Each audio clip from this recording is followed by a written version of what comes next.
আপুনি যদি কিবা এটা কাম কৰিব বিচাৰিছে ন, আপুনি জীৱনত জিদ্দি হ'বলৈ শিকক, জেদ কৰিবলৈ শিকক। কাৰণ সি যদি পাইছে তুমি কিয় নোৱাৰিবা? তুমিও পাৰিবা, পাৰিব লাগিব, বুজি পাইছেনে? সি যদি পাৰিছে তুমি কিয় নোৱাৰা? সি এইবাৰ লৈছে, এইবাৰ পাইছে চাকৰি, কিন্তু তুমি এইবাৰ নাপালা, ঠিক আছে মানি লৈছোঁ, কিন্তু নেক্সট বাৰ তুমিও পাব লাগিব, বুজি পাইছেনে? তুমিও নেক্সট বাৰ পাব লাগিব, পাৰিব লাগিব। অলপমান যদি তুমি অলপ বেলেগকৈ ভাবা ন, তেতিয়াহ'লে নিশ্চয় পাৰিবা।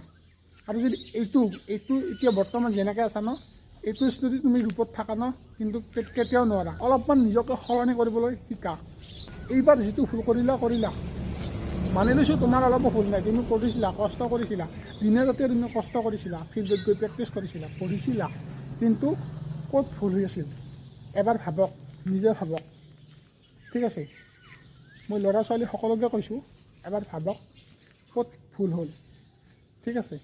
ভিডিঅ'টো সকলোকে শ্বেয়াৰ কৰি দিয়ে, যাতে অলপমান হ'লেও উৎসাহ পায়।